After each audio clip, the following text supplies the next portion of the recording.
Welcome to Travels with Henry. I am Henry, a retired map maker, and this is a travel story told slowly so that you can fall asleep to it. There is nothing to remember and nothing to miss. If you drift off in the middle, the story has done its work. Tonight, Avignon, in the south of France. I have been travelling differently this year, passing through, mostly, a few days in a place, a look around, and on to the next sheet of the atlas. It is a fine way to see a country. It is a poor way to know one. So this time I did something I have never once done in my life. I rented a small set of rooms in one town for one whole month, and I stayed. The town was Avignon, in the south of France, on the bank of the Rhône. A map maker learns every place by leaving it. You finish the sheet, you hand it in, you begin the next. 34 years of that teaches you everything except how to remain. I decided it was time I learned. Rose, my wife, approved of the plan at once, which worried me. She said a month was exactly the right length of time for the house to get some work done on it. I asked what work. She said, "Never you mind, Henry," and patted my arm the way you pat a suitcase you have finished packing. 31 years married, and I'm still not entirely sure which of us is the traveller. I drove down, slowly, over 2 days, the way I like to. I have been in France before, the north of it, the cities, but the deep south was new ground for me, and I had promised myself lavender country the way other men promised themselves the sea. On my old sheets, the south of France was a warm-sounding list. Vineyards, walled towns, fields with purple printed in them. I wanted to find out whether the paper had been telling the truth. You see the walls before you see the town. Avignon keeps its old ramparts, the full ring of them, stone the colour of honey, a tower every little while, gates where the roads go in. They were built by popes 6.5 centuries ago. For a stretch of the 1300s, the popes did not live in Rome at all. They lived here for nearly 70 years, and they built like men who meant to stay. A palace the size of a hill, a wall around the whole town. The wall is still doing its job. It has simply changed jobs. It used to keep armies out. Now it keeps the centuries in. My car was not welcome inside. Very little on four wheels is. I circled the walls twice, hopeful, and then gave it up, left the car in a yard outside the gates, and walked in under the stone with a bag in each hand and the tea somewhere in one of them. It felt like the right way to arrive, on foot, carrying slightly too much, the way people have been arriving here for 600 years. By evening I was unpacked, and I went out with no plan, which is the best plan for a first evening. The streets inside the walls are narrow and cobbled, and they do not go where you expect them to go. Flower pots on the window sills, washing strung high between shutters. Little squares arriving without warning, each one with its plane trees, old and patient, and a lantern coming on. The stone everywhere is that pale honey colour that holds the last of the light long after the sun has gone. And I understood something about this town on the very first night. After dark, with the cars kept outside and the lamps lit on the old stone, there is nothing in the street, not a wire, not an engine, not a glowing sign, to tell you which century you're standing in. I stood a while and let that be true. In my first days I went to see the palace, because you must. It is less a building than a cliff with windows. Your neck aches agreeably from looking at it. And there is a famous bridge here that runs out into the river and stops halfway. It lost its far half to floods long ago, and the town kept the near half, the way you keep a good story. A map maker looks at a bridge like that the way other men look at an unfinished sentence. But I will tell you the truth. It was not the palace I kept coming back to, and not the bridge. It was the market. First, though, on the first morning, I kept my oldest rule: coffee somewhere ordinary. You learn a town from the side it shows before 8 o'clock.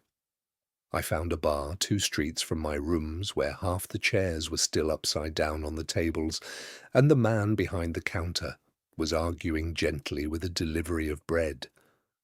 The coffee was small and strong and cost almost nothing. Merci. 1. I learn the word for thank you wherever I go, and I count my uses of it through the day, privately, the way other men count their steps. In the South, I soon found, the counting starts early and does not let up. It was the man at that counter who told me about the market. In the middle of the old town, in the mornings, there is a farmer's market where the town itself does its shopping. Not a show put on for visitors, a working market, stalls close together, and everything on them from the country round about. Cheeses, olives in a dozen colours, honey and strawberries that smell like strawberries, and bread with a crust you can hear, and small silver fish on ice. The first time I went, I bought nothing at all. I walked it from end to end, twice, the way you read a good map twice, and went home planning. Then I gave the market 3 days, and I recommend the method to anybody with time to spend. Day 1, you try things, a little of whatever is held out to you, no system, no notes. Day 2, you go back for the things you cannot stop thinking about. Day 3, you go back to one stall, the same one, and you are no longer trying anything. You are shopping. Mine was an olive stall, run by a woman with forearms like a rower and a memory like a ledger. On the 3rd morning, she had my olives weighed before I'd quite reached her. By the 2nd week, she was setting the good tapenade aside under the counter. Tapenade is what the South does with olives when it wants to boast quietly, and telling me what to eat it with, and asking after my drawings. I had told her, in my slow French, that I used to make maps, and she had decided this meant I could draw, and I did not correct her. A month, you see, is a dangerous length of time. Long enough to be recognized. Long enough that leaving will cost you something. I knew it while it was happening, and I let it happen anyway. 2 small purchases from that market, for the record. A tin of lavender tea, because in the South you drink the South. My own tea, the black kind, the kind I pack faithfully for every journey, has now crossed France twice without being opened. We have an understanding, my tea and I. I bring it. It forgives me. And a fridge magnet for Rose, a little enamel one with the walls and the palace on it, chosen slowly from a tray of many, because a magnet chosen quickly is just a magnet. Rose collects the magnets. I collect something else, which I will come to. A month, it turns out, has a shape. The first week you are a visitor.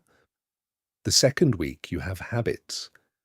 By the 3rd, the bells of the town have stopped being charming and started being the time, and I knew the quarter hour without looking up. I knew when the sun would clear the roof line and lay itself across my table. I had a bench I thought of as mine. I did no great things in Avignon. I learned what the small things weigh, which is a lesson you cannot buy at speed, and I have decided it was worth a month of anybody's life. Toward the middle of the month I took the car out for a day.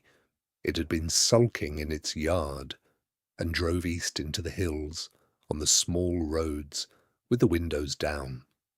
This is the part of the country where the names on my old sheets begin to smell of things: thyme on the road banks, hot stone, pine, and vines. Vines on every slope that will hold them in their tidy rows, because before the South is anything else it is wine country, and the sheets always said so. The road climbed, and turned, and narrowed, and then, coming over a rise, it did the thing I had driven south for. The valley below was striped purple, lavender. Row upon row of it, combed straight as ruled lines, running down the valley floor to the walls of an old abbey, a monastery, 800 years old, built of the same pale stone as everything good down here. I pulled over where everyone pulls over. There were many of us, cars from 6 countries, and a tour bus breathing heavily. Nobody talked much. You looked, mostly. The purple is not what the postcards promise. It is quieter than that, greyer, a working colour, and the air above the rows is busy with bees, and the whole valley smells like clean sheets.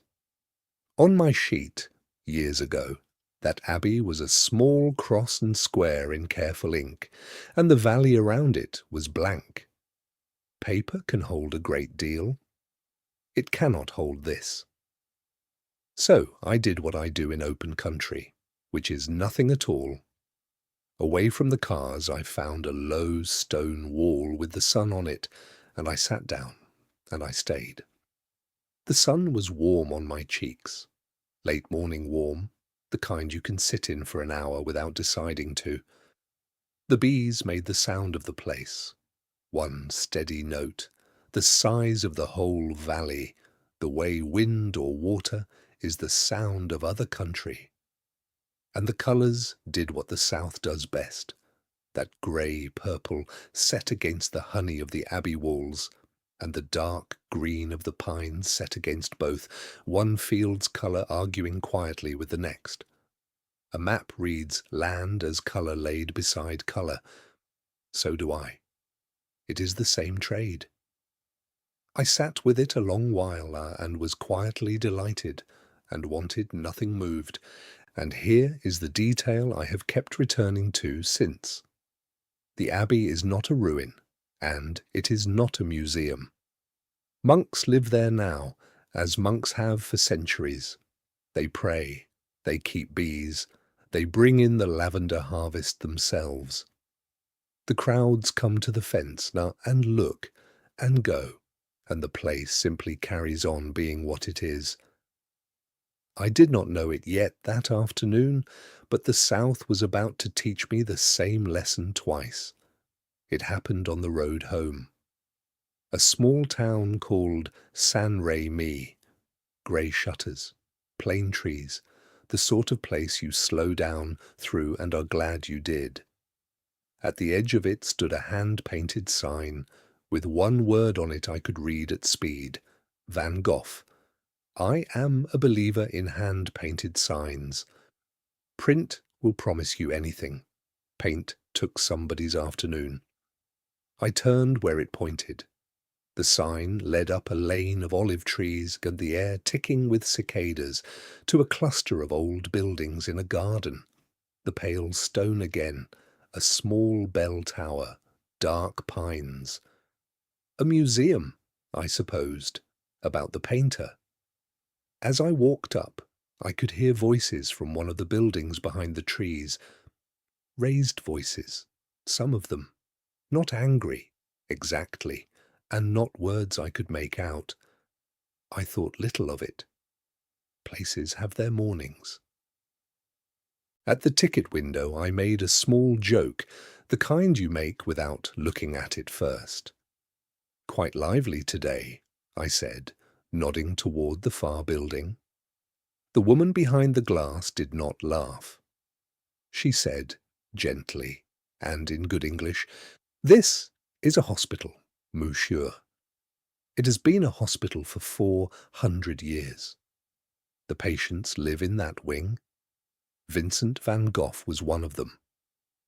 I bought my ticket, and I put my joke away, and I have not taken it back out. Everything in me changed pace on the far side of that window. You walk differently in a place where people live than in a place where things are kept, softer, slower, with your voice down. I was not visiting a museum after all. I was a guest in somebody's home, and some of my hosts were having a hard morning, and the least a guest can do is walk quietly. So I did. Here is what the place is, told plainly. A monastery first, 1,000 years old in parts, with a small cloister the colour of dark honey, arches worn smooth by hands, and for the last 400 years, a hospital for illnesses of the mind. In the spring of 1889, a Dutch painter arrived at its gate and asked to be admitted. Asked himself. He knew he was not well. He was given a small room on an upper floor, an iron bed, a window with bars, and he stayed a year. The window looked out over a walled field of wheat. Beyond the wall, olive trees, beyond the olives, the little grey mountains. And because he could not always go out, he painted what he could see. He painted that one view, from that one window, something like 12 times. After a storm, under the morning sun, with a reaper working small in the middle of it, with the wheat green and with the wheat gold, and, in the spring, with poppies running red right through the green wheat. You have seen these paintings, or you have seen one, somewhere, without knowing it was this field. I drew 1,000 fields onto 100 sheets in my time. He needed only the one. They will show you the room. I should be exact here, because exactness was my trade. They will show you a room. The one he slept in is deeper inside the hospital, where visitors do not go, because the hospital is still a hospital, and that is the whole dignity of the place. So they have remade his room, faithfully, at the top of a stone staircase. The narrow bed, the rush-seated chair, the small table, a careful copy, standing in for a room you cannot enter. I stood in it a long time. A faithful copy of a place you cannot enter. I made little else for 34 years. Every sheet I ever drew was exactly that, the careful likeness of somewhere you were not. I know good work of that kind when I see it. This was good work. And then you turn to the window, and the quiet trick of the place is waiting for you there. The room is a copy. The view is not. I stood at that window a long time, longer, I think, than I stood in the room, and I let myself see it slowly, the way he must have learned to. The walled field first, directly below, close enough to read. Wheat, on the day I stood there, still green, the ears not yet turned, and moving in the wind not all at once but in slow patches, the way a field actually moves when you give it time to. The wall around it, pale stone, holding one warm line of shadow along its foot. Past the wall, the olive trees, and olives are never quite green. They are silver when the wind lifts them and grey when it sets them down, and the wind kept doing both, so the grove kept changing its mind. And past the olives, the little mountains, bare and grey-blue, drawn against the sky in one clean line, a map-maker would be proud of. Even through the old glass I could hear the cicadas faintly, one steady note, the sound of the place, the size of the whole afternoon. And through the field, everywhere in it, red against all that green and silver, poppies. Thousands of them, all the way to the wall, red as his. And while I stood there, the weather did what the weather does in these hills. It came over the mountains without asking anybody, a grey curtain moving up the valley, and a light rain crossed the field below me, from one wall to the other. The wheat darkened. The olives turned their silver side up all together, like a shoal of fish turning. The little mountains went soft, as if someone had run a thumb along their line. And then it was through, as quickly as it had come, and the sun walked back over the field, and the green came back a little at a time. One of the 12 paintings shows this field just after a storm. I saw it in a book years ago and thought, a dramatic choice. Standing at his window, I withdrew the thought. It was not a choice at all. He painted the day he was given. A man could look at this for a year. A man did. Standing there, I stopped thinking of him as shut away from the world in that room. He had been given a working share of it. Wheat, wall, olives, mountains, weather, and it was beautiful, and it filled 12 canvases and a year of mornings. The room needed remaking. The field never did. I went down and out into the garden, and the garden had been changed too. The rain had been light. The paths were nearly dry already, but the smell it left behind was not light at all. It is the smell fields keep for just after rain, the dust put down, the wheat and the dry grass suddenly speaking up, something green underneath it all, and over the top, faint and certain, lavender from somewhere I could not see. You can stand in a smell like that the way you stand in the sun. I did. The cicadas had gone quiet for the rain, and now they started again, one first, somewhere up in the pines, and then the rest, section by section, like an orchestra that had only been waiting for the nod. 2 more things from that afternoon, and then the evening. In one of the old monastery rooms they hang paintings made by the patients who live there now. The hospital treats people, in part, by giving them paint. A place that took in one painter at his worst and has spent the years since handing out brushes. I bought a small one, a field with a crooked cypress in it, signed with initials I will never be able to thank. It is the only painting I have ever bought on a first look, and in the garden, under the pines, I found a little stone the colour of the cloister, round as a coin, and my hand went to my pocket on its own. I keep a shelf of stones at home, one from each piece of ground that has meant something. The rocks are mine, as the magnets are roses.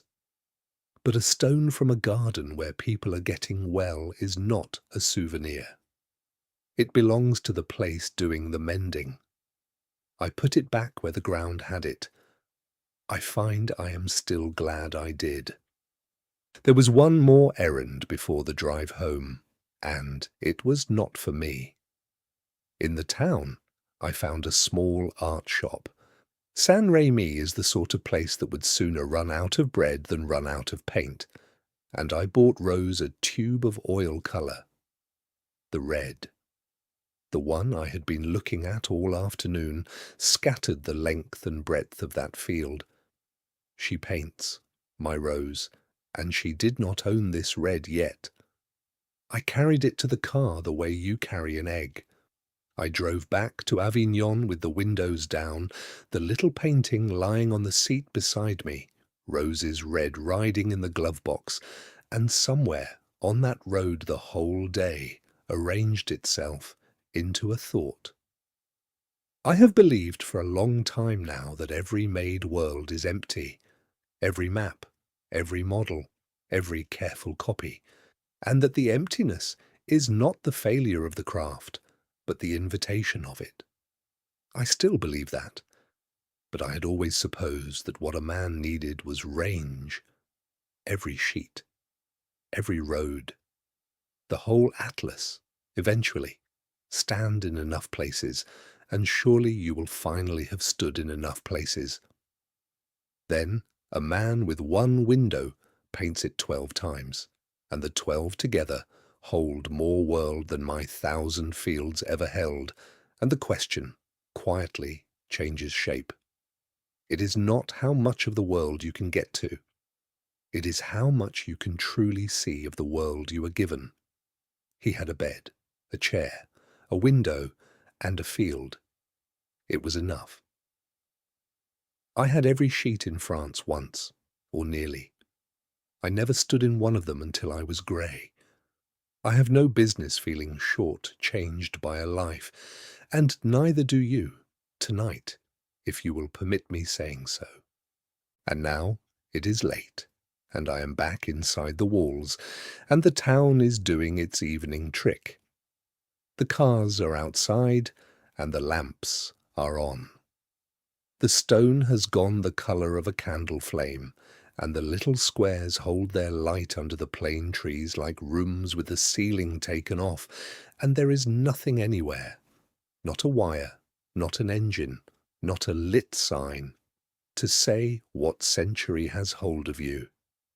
600 years ago tonight, there were footsteps on these same stones and lamplight on these same walls, and the evening would have sounded very much like this one, and so I walked the hour out, slowly, all of it, and let the town keep whatever year it prefers. There is a bench I have come to think of as mine, in a small square near my rooms, under a lantern the moths approve of. The atlas came out with me tonight. There is more of the south still to see, and I mean to see it slowly. One correction for each journey. That is the ritual, and the atlas is patient with me. Page 38. The country below Avignon. Saint-Remy is on the sheet, of course, and beside the town my old colleagues marked the hospital the way we always marked hospitals, a small neat cross in a small neat box, which says nothing else, because it knows nothing else. Beside it, in pencil, in the smallest work my hand can still do, I drew a window. Just the frame, and the light in it. Whoever inherits this atlas one day will wonder what it means. Let them go south and find out. Rose's postcard went off this afternoon from the little post office by the market, the abbey on the front, the lavender running down to it in rows. On the back, I told her the truth in the space allowed, that the south smells like clean sheets, that her magnet is chosen, that I am bringing her home a colour she does not own yet, and that a man here once painted one field 12 times over, and that I finally understand him. The other postcard. There is always another one. I began in the hospital garden and did not finish, and it is in my breast pocket, and it will stay there. Some cards are for sending, and some are for carrying, and I am no longer confused about which is which. Rest now. The month is not over, and nothing here is in a hurry. My olives will be weighed tomorrow before I reach the stall.